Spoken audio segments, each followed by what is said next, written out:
কোনো মা বাবাই যেন বাচ্চাদের সাথে এই আচরণগুলো না করে।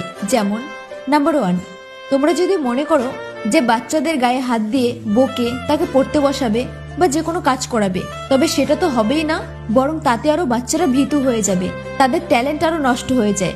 নাম্বার 2, যদি বাচ্চাদের সবসময় অন্যের বাচ্চার সাথে তুলনা করা হয়, তবে সেই বাচ্চারা কিন্তু ডিপ্রেশনে চলে যায়, তাদের ইগো হার্ট হয়, তারা মানসিক চাপে পড়ে যায়। নাম্বার 3, যদি বাচ্চাদের নিয়ে সবসময় হাসি ঠাট্টা করা হয়, তবে সেই বাচ্চাদের আত্মবিশ্বাসই নষ্ট হয়ে যায়।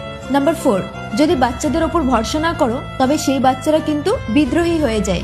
নাম্বার 5, যদি বাচ্চাদের প্রশংসা না করো, তবে সেই বাচ্চারা নিজেদের পছন্দ করাই ভুলে যায়। তো বাচ্চাদের যে কোনো কাজে বা যে কোনো কারণে মাঝে মাঝে প্রশংসা করবে, তাতে বাচ্চাদের ব্রেনে সবসময় পজিটিভ ভাবনা আসে, তাদের মন ভালো থাকে এবং তাদের যে কোনো কাজে মন বসে। তো এই ভিডিওটি বেশি বেশি শেয়ার করে দিও, যাতে সবাই এই ট্রিকগুলো ফলো করে। টাটা।